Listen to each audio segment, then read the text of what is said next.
Assalamualaikum warahmatullahi wabarakatuh. Selamat pagi dan salam sejahtera untuk kita semua. Baik, sebelum mengawali pembelajaran kita pada hari ini, marilah kita berdoa menurut agama dan kepercayaan masing-masing. Berdoa dimulai. Berdoa selesai. Baik, anak-anak, pada hari ini kita akan masuk pada materi keberagaman alam Indonesia dan aktivitas penduduk Indonesia. Baiklah, untuk tujuan pembelajaran hari ini yaitu yang pertama, peserta didik dapat memahami letak astronomis dan geografis Indonesia. Yang kedua, peserta didik dapat memahami sumber daya alam Indonesia. Yang ketiga, peserta didik dapat mengidentifikasi aktivitas pertanian, perkebunan, perikanan, kelautan, industri perdagangan, dan pariwisata budaya. Dan yang terakhir, peserta didik dapat menganalisis aktivitas pertanian, perkebunan, perikanan, kelautan, industri perdagangan, dan pariwisata budaya. Ibu harap kalian selalu semangat dalam proses pembelajaran hari ini. Semoga apa yang akan Ibu ajarkan akan berguna bagi masa depan kalian.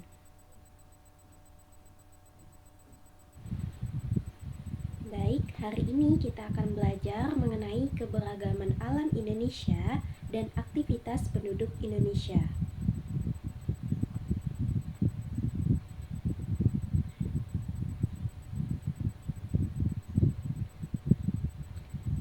Indonesia adalah negara kepulauan yang terdiri dari lebih 17.000 pulau dengan beragam bentang alam yang memesona, dari gunung berapi hingga pantai yang indah. Masyarakatnya aktif dalam berbagai aktivitas ekonomi, mulai dari pertanian, perikanan, hingga industri dan pariwisata. Nah, Indonesia terletak di antara benua Asia dan Australia, serta di antara dua samudera yaitu Samudra Pasifik dan Samudra Hindia. Posisi ini membuat Indonesia memiliki peran strategis di kawasan Asia Tenggara. Secara astronomis, Indonesia terletak di antara 6 derajat lintang utara sampai 11 derajat lintang selatan dan 95 bujur timur hingga 141 bujur timur. Letak ini memberikan keuntungan seperti melimpahnya sinar matahari sepanjang tahun. Posisi letak geografis Indonesia membuatnya memiliki peran strategis di kawasan Asia Tenggara. Karena salah satu alasan utama yaitu sebagai pintu gerbang perdagangan Indonesia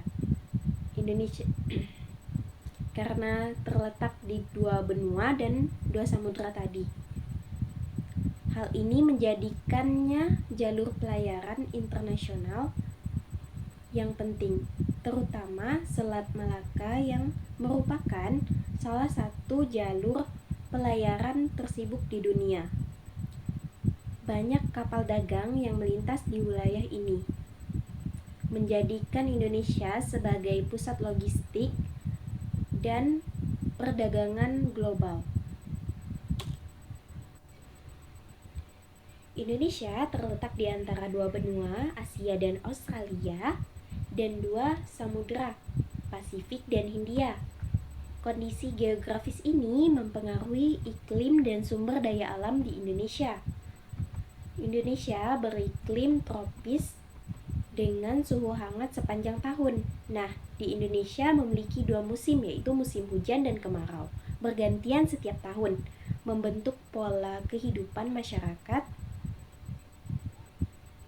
Nah, musim hujan dipengaruhi oleh angin muson barat yang membawa uap air dari Samudra Hindia, biasanya terjadi dari November hingga Maret.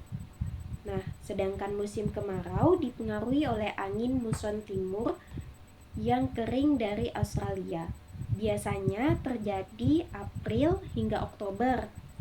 Pola musiman ini penting bagi pertanian, terutama bagi tanaman padi yang memerlukan air dalam jumlah yang besar. Pertambangan. Indonesia kaya akan sumber daya mineral seperti minyak bumi, gas alam, batu bara, emas, tembakau, dan nikel. Dengan kekayaan sumber daya mineral yang beragam ini, Indonesia memiliki potensi besar dalam industri ekstraktif dan manufaktur yang berkontribusi signifikan terhadap perekonomian negara. Sumber daya ini juga menawarkan peluang kerja dan pengembangan teknologi, tetapi juga menuntut pengelolaan yang bijaksana untuk menjaga keberlanjutan lingkungan dan sosial. Selanjutnya, kehutanan. Hutan tropis Indonesia menyimpan keanekaragaman hayati yang luar biasa, seperti kayu-kayuan, tumbuhan obat, dan satwa langka. Hutan tropis Indonesia merupakan salah satu hotspot keanekaragaman hayati dunia. Hal ini berarti bahwa hutan ini memiliki konsentrasi spesies yang sangat tinggi dan banyak diantaranya bersifat endemik, artinya hanya ditemukan di wilayah tersebut. Nah, keanekaragaman hayati hutan tropis Indonesia tidak hanya penting dari segi ekologi dan lingkungan, tetapi juga dari segi budaya dan ekonomi, mengingat banyak komunitas lokal yang menggantungkan hidupnya pada sumber daya alam ini. Selanjutnya, kelautan. Laut Indonesia yang luas menyediakan sumber daya perikanan yang melimpah serta potensi energi kelautan seperti angin dan ombak laut. Laut Indonesia yang luas tidak hanya menyediakan sumber daya perikanan yang melimpah untuk memenuhi kebutuhan pangan penduduknya, tetapi juga memiliki potensi yang besar untuk pengembangan energi kelautan seperti tenaga angin dan gelombang laut. Nah, pemanfaatan potensi energi kelautan ini memiliki potensi untuk menjadi sumber energi terbarukan yang penting bagi negara-negara di kawasan tersebut, sekaligus membantu mengurangi ketergantungan pada energi fosil dan dampak negatifnya terhadap lingkungan. Oleh karena itu, pengelolaan dan pemanfaatan sumber daya laut Indonesia secara berkelanjutan sangatlah penting untuk memastikan keberlanjutan ekosistem laut serta memberikan manfaat ekonomi jangka panjang bagi masyarakat. Padi. Pertanian padi menjadi salah satu sumber utama pangan Indonesia, terutama di pulau-pulau besar seperti Jawa dan Sumatera. Nah, keberhasilan pertanian padi di kedua pulau ini didukung oleh praktik pertanian yang sudah berlangsung turun-temurun dan penggunaan teknologi modern yang semakin meningkat. Padi ditanam di sawah-sawah irigasi dan tada hujan dengan siklus tanam yang teratur untuk memastikan pasokan yang stabil sepanjang tahun. Selain itu, kebijakan pemerintah yang mendukung sektor pertanian melalui penyediaan benih unggul, pupuk bersubsidi, dan pelatihan bagi petani juga memainkan peran penting dalam meningkatkan produktivitas padi. Pertanian padi juga menciptakan lapangan kerja bagi jutaan orang di pedesaan, dari petani hingga pekerja di sektor pengolahan dan distribusi beras. ini menjadikan padi bukan hanya sebagai sumber pangan, tetapi juga sebagai penggerak ekonomi lokal. Namun, pertanian padi di Indonesia menghadapi tantangan seperti perubahan iklim, alih fungsi lahan, dan serangan hama. Oleh karena itu, inovasi berkelanjutan dan adaptasi terhadap perubahan lingkungan sangat penting untuk memastikan ketahanan pangan jangka panjang. Selanjutnya, perkebunan. Komoditas perkebunan seperti karet, kelapa, sawit, kopi, teh, dan rempah-rempah merupakan sumber ekonomi penting bagi Indonesia.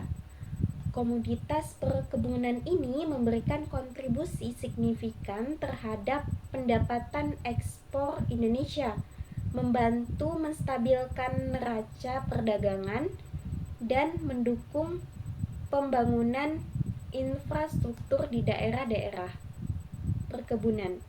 Selain itu, sektor perkebunan juga berperan penting dalam penyerapan tenaga kerja, pengentasan kemiskinan, dan pengembangan desa. Namun, pengelolaan yang berkelanjutan dan perhatian terhadap isu-isu lingkungan dan sosial menjadi tantangan utama dalam memastikan bahwa pertumbuhan ekonomi dari sektor perkebunan tidak merugikan lingkungan dan masyarakat setempat. Dengan demikian, komoditas perkebunan seperti karet, kelapa, sawit, kopi, dan rempah-rempah bukan hanya menjadi sumber ekonomi penting bagi Indonesia, tetapi juga memainkan peran kunci dalam pembangunan berkelanjutan dan kesejahteraan masyarakat. Selanjutnya, hortikultura, budidaya buah-buahan dan sayuran tropis seperti pisang, mangga, dan cabai juga menjadi bagian penting bagi aktivitas pertanian. Pentingnya budidaya buah-buahan dan sayuran tropis ini juga terlihat dari kontribusinya terhadap ketahanan pangan dan gizi masyarakat. Buah-buahan dan sayuran menyediakan berbagai vitamin, mineral, dan serat yang esensial untuk kesehatan. Program pemerintah yang mendukung pertanian hortikultura seperti penyediaan bibit unggul, pelatihan teknik budidaya yang baik, dan akses ke pasar membantu meningkatkan produktivitas dan pendapatan petani. Secara keseluruhan, budidaya buah-buahan dan sayuran tropis seperti pisang, mangga, dan cabai memainkan peran kunci dalam sistem pertanian Indonesia.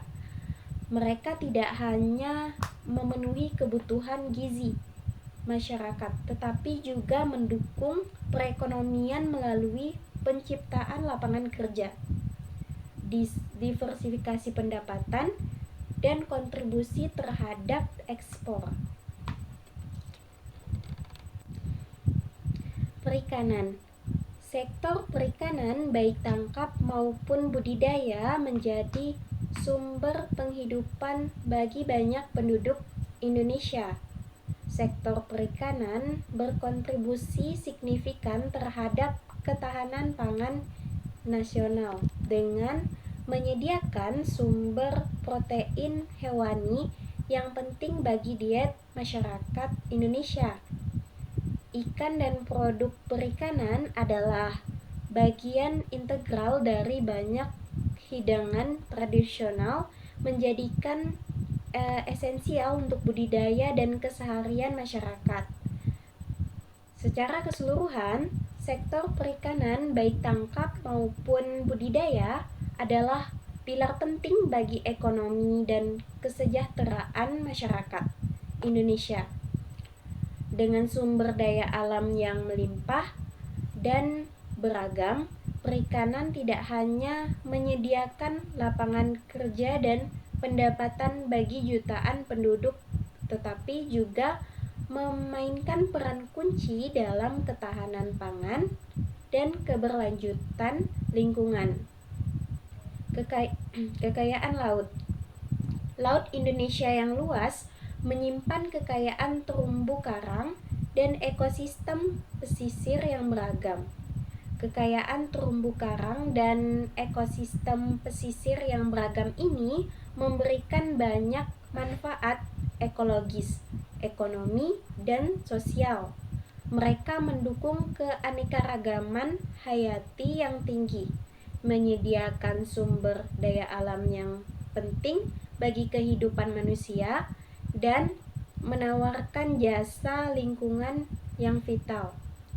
Ekosistem ini juga merupakan sumber pendapatan utama bagi banyak komunitas pesisir melalui sektor perikanan, pariwisata, dan industri kelautan.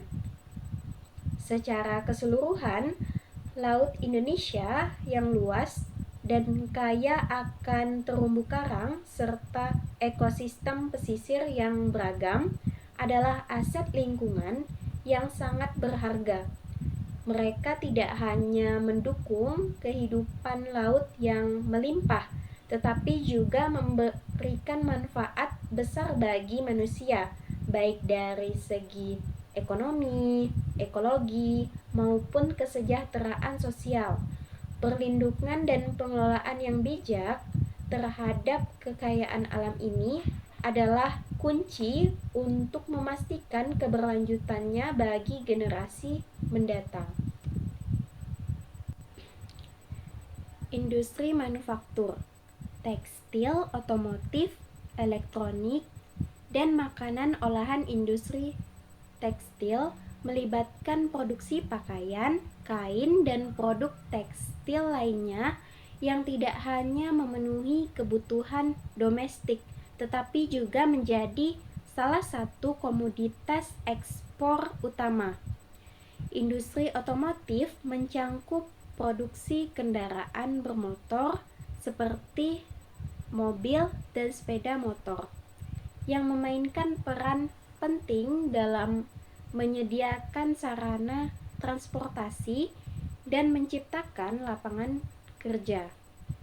Industri elektronik melibatkan pembuatan barang-barang elektronik konsumen, termasuk peralatan rumah tangga dan perangkat teknologi yang mendukung modernisasi dan digitalisasi. Industri ekstraktif, pertambangan, minyak, dan gas bumi. Pertambangan mencangkup kegiatan eksplorasi dan ekstraksi berbagai mineral seperti batu bara, emas, nikel, dan tembaga. Mineral-mineral ini tidak hanya penting untuk kebutuhan industri domestik, tetapi juga menjadi komoditas ekspor yang mendatangkan devisa negara.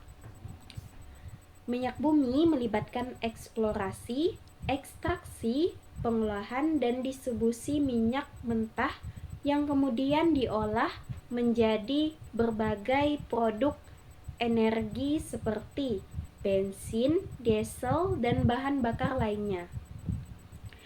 Minyak bumi merupakan sumber energi utama yang mendukung berbagai sektor ekonomi.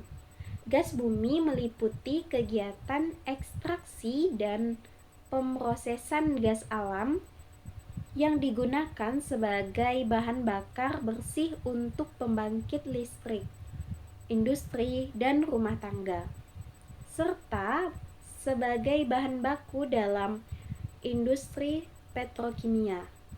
Kedua sektor ini, minyak dan gas bumi, adalah pilar penting dalam memastikan ketahanan energi nasional dan memberikan kontribusi besar terhadap pendapatan negara melalui ekspor dan pajak.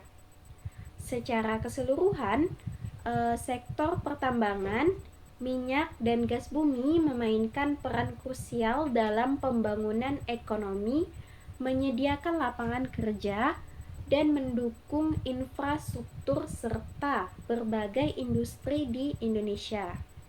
Selanjutnya, perdagangan. Ekspor komoditas pertanian, perkebunan, dan hasil laut secara keseluruhan. Ekspor komoditas ini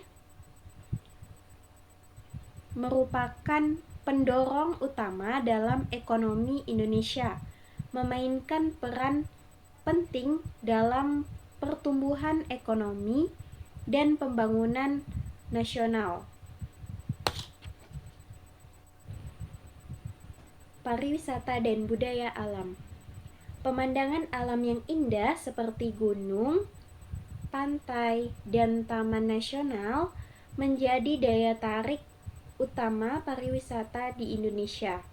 Perlu adanya upaya pelestarian lingkungan yang serius, perlindungan terhadap habitat alami, pengelolaan wisata yang berkelanjutan, dan pendidikan kepada masyarakat lokal dan wisatawan tentang pentingnya menjaga kelestarian alam adalah kunci untuk memastikan bahwa pemandangan alam Indonesia tetap mempesona bagi generasi mendatang. Budaya keragaman budaya dari suku, bangsa, agama, hingga kesenian tradisional memperkaya pengalaman pariwisata di Indonesia. Penggabungan keragaman budaya ini tidak hanya menarik bagi wisatawan yang mencari pengalaman budaya yang autentik, tetapi juga memberikan dampak positif bagi perekonomian lokal. Industri pariwisata yang berkembang di sekitar keragaman budaya ini tidak hanya memberikan pendapatan tambahan bagi komunitas lokal, tetapi juga mendukung pelestarian dan promosi warisan budaya Indonesia di mata dunia. Namun demikian, untuk memastikan keberlanjutan dan perlindungan terhadap keragaman budaya ini, perlu adanya upaya yang serius dalam pengelolaan wisata yang berkelanjutan, pendidikan budaya, dan partisipasi aktif masyarakat dalam memanajemen pariwisata. Kuliner. Ragam masakan khas dan unik di setiap daerah menjadi daya tarik tersendiri bagi wisatawan. Masakan khas daerah juga mencerminkan keanekaragaman alam dan budaya Indonesia. Bahan-bahan lokal yang digunakan seringkali berasal dari hasil pertanian, perkebunan, dan perikanan lokal yang melimpah. Dengan demikian, mempromosikan masakan khas daerah juga mendukung ekonomi lokal, mengangkat nilai-nilai tradisional, dan melestarikan warisan kuliner yang kaya akan sejarah dan kearifan lokal. Nah, dari penyampaian materi yang telah Ibu sampaikan tadi dapat disimpulkan bahwa Indonesia memiliki kekayaan alam dan budaya yang luar biasa, serta angkatan kerja muda yang produktif, menjadikannya sebagai negara dengan prospek ekonomi yang cerah. Namun, Indonesia juga dihadapkan pada tantangan pembangunan yang kompleks, seperti ketimpangan ekonomi, konservasi lingkungan, dan pengelolaan sumber daya alam yang berkelanjutan. Demikian pembelajaran kita pada hari ini. Semoga apa yang Ibu sampaikan bisa dimengerti dan berguna bagi masa depan kalian. Untuk menutup pembelajaran kita pada hari ini, marilah bersama-sama berdoa menurut agama dan kepercayaan masing-masing. Berdoa dimulai. Berdoa selesai. Mungkin Ibu akhiri dengan wassalamualaikum warahmatullahi wabarakatuh.